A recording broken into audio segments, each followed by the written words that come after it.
Hey Bookaholics, so welcome back to another video and welcome back to Bookoplathon for round 2. On October 1st, I started Bookoplathon with a bang and I tried to read as many books as I could in one day. I did like a mini 24-hour readathon in which I ended up reading 3 books. So I'll link that vlog somewhere up in the cards down in the description for you to go check out. And then last week I ended up reading the books that I had selected for October, which was one of my series, the 2 series that I'm reading for October. So I didn't do Bookoplathon, I just read those books. So now we are back to doing Bookoplathon and I am going to be rolling throughout this weekend and next week. However many books end up coming out of it, I don't know. I'm going to be basically rolling until Tuesday because I need to edit it on Wednesday to get it up for Thursday. So it's not going to be quite a full week. I'm starting this on Thursday because Thursday is a holiday and then I am rolling until Tuesday. So not quite a week vlog of just seeing how much I can read for Bookoplathon. I had a good time last time. Hopefully the rolls are kind to me. I am doing it where if I roll a double, I'm going to be combining the 2 prompts. So instead of reading an extra book, because it's just rolling as I go, I have to roll again and then combine the 2 prompts that I fall on instead. So if a double does come up, that's what I'm doing. Let's get into roll number 1. As far as I'm aware, this is where I left you. So we're gonna bring Emily round again, and we were on broken mirrors. So let's go. 8. 1, 2, 3, 4, 5, 6, 7, 8. Hannibal Lecter, a body part. Let's go see. Alright, so we got Hannibal Lecter, which is a body part in the title. I have nothing. I literally have nothing that I can start. Like, I've got sequels and things, but I haven't read the first books. So I have nothing apart from a recently hauled book, which is The Steel Remains, which I appreciate is a verb. Like, you know, that it remains. But we also use remains to refer to a corpse, right? To a deceased person's body. It's their remains. So that's what I'm going with. It's like, it's the only thing I've got.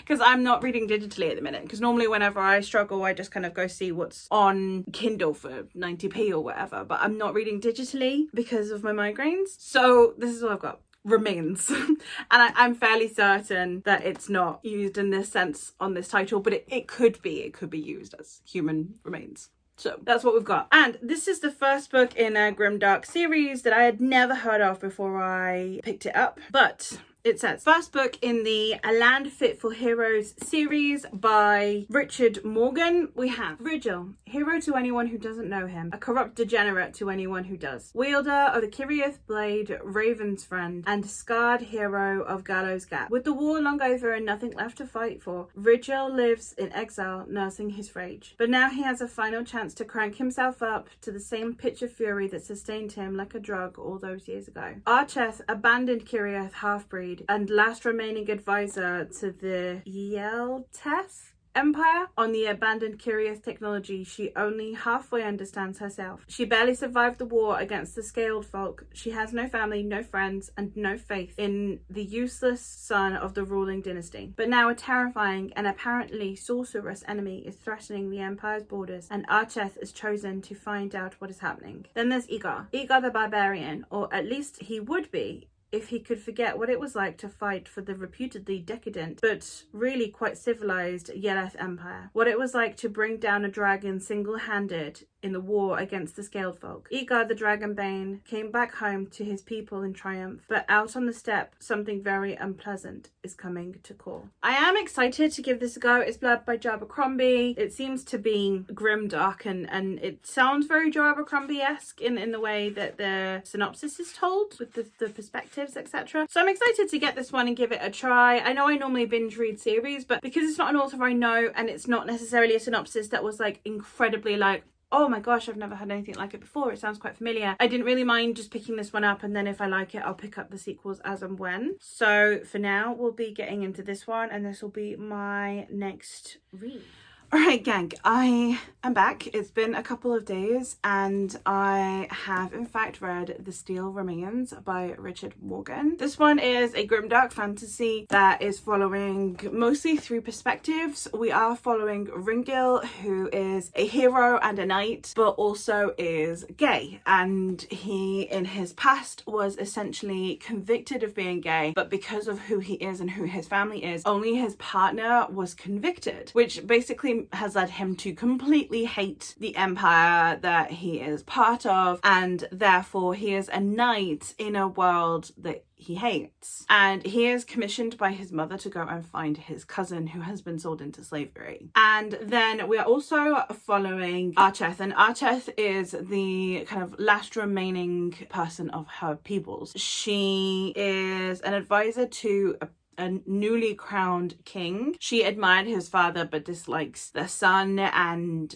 he has a very like lecherous way about him and he's a bit gross, and she has to kind of obey his orders as his advisor, and he sends her off to go and investigate something. And then finally the last one we have is Edgar, and Edgar is technically a barbarian, however he is also a very stoic man. He's like not what you would expect of a barbarian, and he is also somewhat on a mission, and it's a decent story. I had a good time with it. I'm glad that I've read it, but it just didn't engage me as much as I had hoped. It's one of those, I think this author normally writes literary sci-fi from what I've gathered. Therefore, I think that he was trying to bring that into grimdark, and I really wish he'd leaned into literary more, because I think you can have really good prose in grimdark, and a lot of the time grimdark is very like straightforward prose. If you think of like Abercrombie, for example, I could see what he was doing and he just wasn't leaning into it enough. It still was like he'd taken a literary tone and overlaid it onto just a typical grimdark book, and the two weren't meshing. They were kind of a bit oil and water. The two weren't gelling together. That's a shame. The characters were really interesting and fantastic takes on existing tropes, and he really did play with those tropes really well, but I didn't feel connected with any of them. So they're interesting, but I didn't care about them. And then the plots were quite interesting, but they actually had a lot of like crossover value, so it kind of felt a little bit too repetitive, because none of the stories felt a little tiny bit too similar in a way. So there were a lot of things that I liked, but a lot of things that didn't quite work for me with this one. This one also has a hugely blatant amount of homophobia. We have two queer protagonists of the three. Ringil is gay, and then we have Archeth, who is a lesbian, and there is a huge amount of homophobia in this book. Archeth is also black, and there is racism, and Archeth is also a woman in a very misogynistic world. So there is an awful lot of prejudice in this story. It is very blatant. There is uses of the F word to refer to the gay characters, etc. A lot of don't touch me because you're gay, those kinds of things. A lot of, you know, you might literally go to prison. Someone does literally die for being gay. So do bear that in mind. A huge amount of content warnings in here, and yeah, it's intense. I liked that there was a grimdark that addressed that thing, that bigotry from our society is incredibly grim, but I think that it was just a little bit too heavy-handed for me. There was no microaggressions. It was literally just like, ew, you're gay, don't touch me, instead of, I don't know, it being a little bit more subtle. But it did address some things that don't get addressed a lot of the time in dark fantasy. So I appreciated that. I think that a queer author probably would have handled it better, but I appreciated what he was trying to do and the representation in the book. So again, lots to like and lots that were a bit of a letdown. So I don't think I'll be continuing the series, but I'm glad that I read it. That does mean that we need to go on to roll number 2. Alright, so we had landed on Hannibal Lecter. So let's roll again. 6. 1, 2, 3, 4, 5, 6. Most recent purchase. I literally could have used The Steel Remains for that. Let's go see what else I have.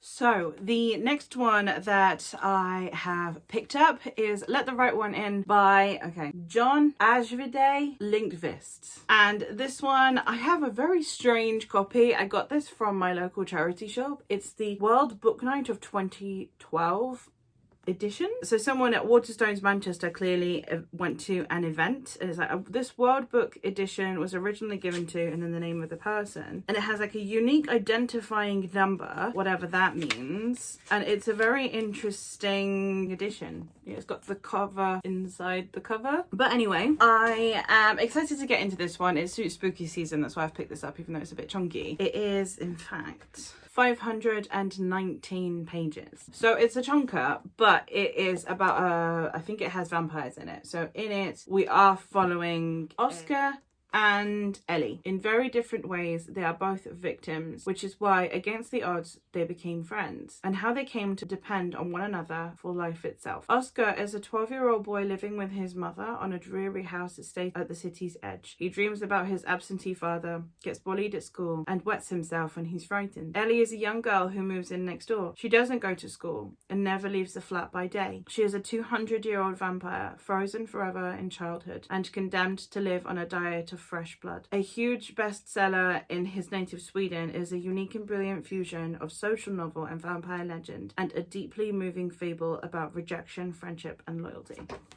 So it's a vampire novel, but not your typical vampire novel. By the sounds of it, it sounds much more like it's a literary fiction, and I assume vampirism is a symbol for something, maybe. And I am excited. I'm excited to give it a go. I hear it is quite dark. So yeah, I'm going to go and jump into this one, and I will come back when I am done. Hey folks, so it is Monday night. It's 10 o'clock on Monday, and I have DNF'd Let the Right One In. This one, I don't want to get into it too much for spoilers or whatever. One of the POVs that we have in this book is a paedophile. It is condemned, it's not condoned, but you are getting scenes from his perspective. And I can't do it. I understand going dark, I understand discussing taboo topics, I get it. This is just not one that I can hack. It's just not for me. I'm not putting myself through it. So that's a DNF. I'm not going to do the whole, if I DNF a book, I have to read a different book to fulfill that prompt. I'm gonna roll again, and we're gonna move on to the next one. All right, so we were on most recent purchase, and let's go. 7. 1, 2, 3, 4, 5, 6, 7. And that puts us on They're Burning the Witches, Even If You Aren't One. That's one of the Taylor Swift prompts. Okay, well, I'll go see what the prompt is and then what I can find for it. So as I suspected, it is of course to read a witchy book. So for this one I have picked The Great Witch of Brittany by Louisa Morgan. This is the newest of Louisa Morgan's witchy books, and this one is about Brittany, 1741. There hasn't been a witch born in the Oshia clan for generations. Ursule Oshia has been raised on stories of the great witches of the past, but the only magic she knows is the false spells her mother weaves over the women who visit their fortune-telling tents. All of that changes when Ursule comes of age and a spark of power flares to life. Thrilled to be chosen, she has no idea how magic will twist and shape her future. Guided by the whispers of her ancestors and an ancient grimoire, Ursule is destined to walk the same path as the witches of old, but danger hovers over her. Will she be able to escape the bloodlust of the mob or the flames of the pyre? I have really liked the other 3 of Louisa Morgan's witchy books, which is Secret History of Witches, A Witch's Kind, and The Age of Witches. So this is just another addition to that lot. I'm very excited to be getting into it. They're all essentially standalones, are just kind of connecting vibes and sometimes mentions of characters from other books. So yeah, I'm very, very excited to be getting to this one. I don't know how this connects to the other books, if at all, but it suits the prompt. So I'm going to get into it.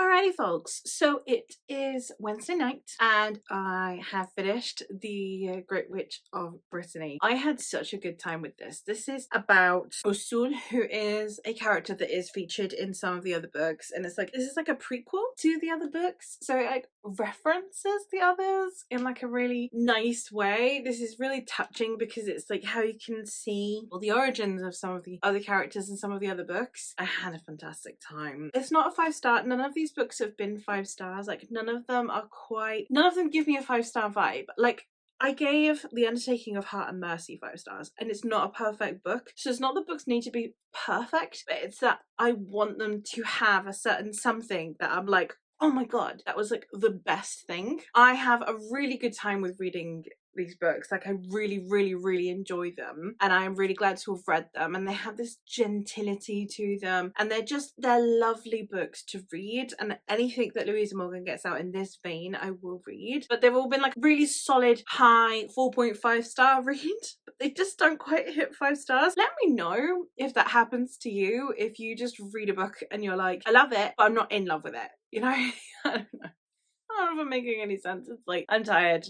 I finished the book, and therefore I have finished this vlog. So we've had 3 roles for this vlog. The first one was Hannibal Lecter, which is to read a book with a body part in the title, which I used Remains for, from the Steel Remains. Ended up giving this 3 stars. It was a solid read. There were so many things about it that were really well done, really interested in. And then I just didn't like other parts of it. Like, there were enough things about it that just didn't work for me, but I don't think there were a problem with the book. They're just not my vibe. That meant that it didn't get higher than a 3. Then I DNF'd, let the right one in. No regrets there. Again, not anything inherently wrong with the book. It's just content warnings. Like, I can't read pedophilia. I have small children, you know, like anything to do with kids, like I struggle with, but pedophilia is just a whole other level of I will vomit. So I couldn't read it. I wasn't having a good time with it. I don't care enough to put myself through that. So DNF. Again, wouldn't advise against, just, you know, if that's a trigger for you, stay away. And then my most successful read definitely is The Great Witch of Brittany, which, as I said, I ended up giving a nice solid 4.5 stars to. Fantastic time. Would highly recommend checking out all the witchy books. And normally I like reading things in publication order for this reason. So even though chronologically this is the first book, I think I got a lot more out of it having read it in publication order, because it references like just tiny little things about other books that was like, yes, top tier. Would highly recommend if that seems of interest to you. But yes, that is it. That's my stack. I'm pretty happy with it. I'll probably be unhauling this one.